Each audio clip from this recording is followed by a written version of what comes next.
Hey folks, this is Helios. As you've probably noticed, this here YouTube account has been gathering a lot of dust, and I thought I could put something up here to kind of get people to pay attention to it again, or at least make it a little bit less boring. So I decided to do some things that people nowadays seem to, at least on the internet, seem to really like doing, which is reviewing things. Well, okay, it's actually more complaining about things than reviewing them, but still, review anyway. At any rate, I'm going to be taking a page from Doug Walker, and in what is the first installment of a hopefully regular series here, I'll be giving my thoughts on the movies that are currently being shown in theaters. The Burd Reviews, if you will. The way it's going to work is that I see a lot of movies. I see, well, usually one movie every week, and hopefully I'll have this will be a weekly thing. I'll have it up every week. And usually see it on a Saturday, so hopefully I'll have it up on Sunday. Didn't see it yesterday. I saw the movie today, which is why it's uploaded now on Monday night, April 15th. By the way, a little bit of trivia. On this day, 1912, at this very moment, in fact, Titanic had just hit the iceberg and was on her way down to the bottom of the Atlantic Ocean. And I actually usually spend this day watching the James Cameron movie, my sort of little commemoration of the disaster. But I went and saw the 3D re-release last year on this day as well, so I think I'm pretty set until the 125th anniversary or thereabouts. Also, I don't think my VHS works anymore, so that. But you don't care about that. You want to know, what movie did I see? Well, I saw the movie 42, which is the, in addition to being the ultimate answer to life, the universe, and everything, is the biopic about Jackie Robinson. Pretty good movie. I actually thought, the story of Jackie Robinson's always kind of interested me. I'm just saying that because, you know, I'm a fan of baseball. Jackie Robinson really was a very important athlete, not just, for baseball, but for sports in general. I mean, the thing is about Jackie Robinson is he's not only remembered because, he was the first black player in baseball, well, Major League Baseball at least. He was also pretty good. I mean, he was a legitimately good player. And I believe that his quote-unquote breaking of the color barrier paved a way for a lot of African-American athletes today. Everyone from Austin Jackson and Prince Fielder to Trey Burke and Drake Harris, who committed to Michigan, by the way. It's pretty exciting. Anyway, so 42. What's it about? Well, the movie, again I said, is about Jackie Robinson. It mainly focuses on his first season with the Brooklyn Dodgers, 1947. That's Chadwick Boseman as Jackie Robinson, as a relatively unknown actor, which I think is actually a good choice. I mean, it's actually one of the things I like is that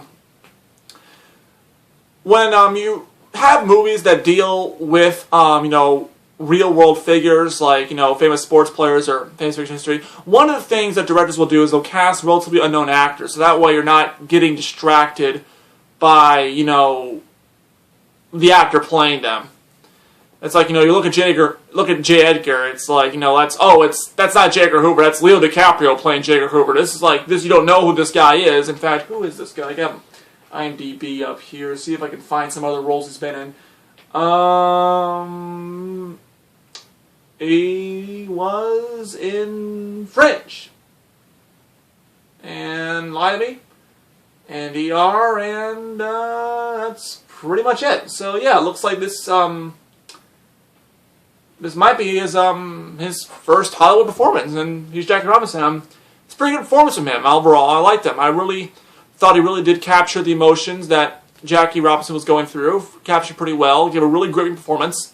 Harrison Ford was Branch Rickey. He was the owner of the Brooklyn Dodgers. He also was a really, really great performance. A couple of people here mentioned Lucas Black was Pee Wee Reese. That name sounds familiar, but I can't really place where he's been.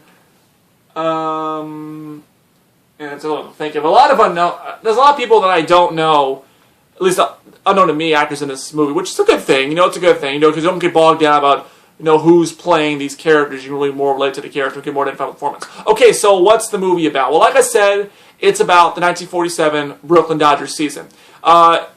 We start off right away with Ricky saying that he wants to bring a black player to baseball, which, of course, goes over just about as well as you could expect, with his assistants. In fact, one of the common things in the movie is that just how determined Ricky is to integrate blacks and whites into baseball.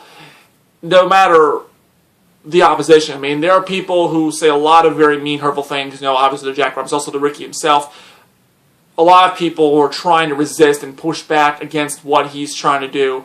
And he just says, screw it, and he just keeps on pushing forward. I mean, he's just really determined to integrate race. And he does actually give a nice little scene toward the end of the film, which explains why he's personally doing it.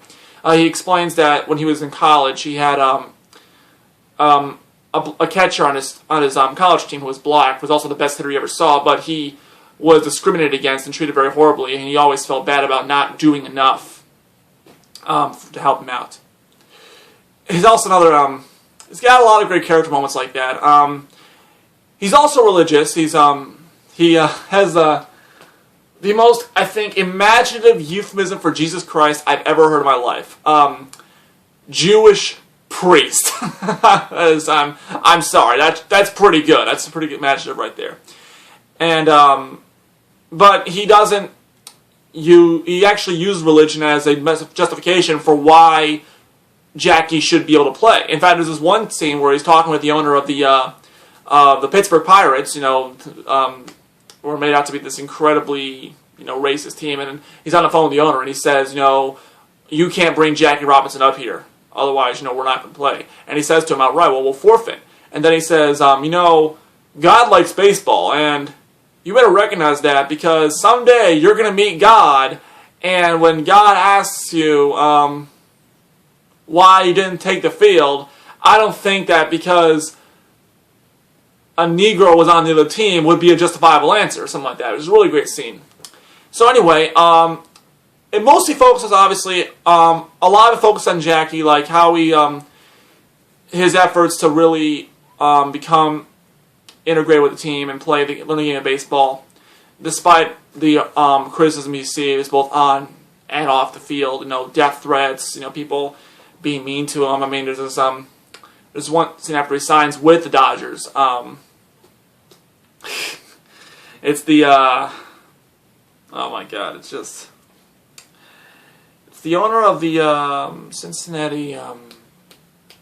Can't forget who the team is. Anyway, it's opposing. I think it is the Pirates. I don't know, but whoever it is, that's not the point. The point is, the manager just comes out, Jack's going to bat, and he just starts unloading on Robinson, which basically amounts to calling him the N-word repeatedly. I think they're trying to break Django's record of using the N-word in the movie. And it's like, come on. I mean, and it's like, it's not just like, one-off insult like, someone in the crowd would say. He just keeps going, harassing him right through Jackie's at-bat. And it actually does affect his performance. He tries not to get to him, but, it does affect his performance. He pops out twice. And he's like, you N-word, N-word, N-word, N-word, N-word. You don't belong here, and stuff like that. And Jackie just gets so angry. I mean, but he just has this complete breakdown in the dugout because it's like, you feel bad for Jackie. I mean, he's in an impossible situation. He can't fight back against, all this discrimination and this harassment, this persecution, because if he does, it's going to make him look bad. And, it's the entire notion of integrating the races into baseball will be lost. And he knows that. But it's very hard for him to not fight back. I mean, there's only so much a man can take. And that's part of the drama, is saying, is Jackie going to give in to this? How is he able to cope with this? Of course, he finds the best way to cope with it is by beating him on the field. And again, the film makes it very clear that Jackie was a really good baseball player. In fact, I remember this one scene in particular where he's playing for the minor league affiliate in exhibition game, and the pitcher's giving him a hard time. And so he actually walks him, first of all, walks him to first base. And now all the blacks in the crowd actually are cheering at this because it's like, I remember this mother and a kid are watching the game, and the kid's all excited. Mom's like, he didn't even do anything. The kid's like, doesn't matter, he's on base. And Jackie, he basically trolls his way to third base, constantly taunting the pitcher, daring him to throw, and then managing to get out because he's really fast. I mean, this guy, I forget how many stolen bases he had, but he was fast.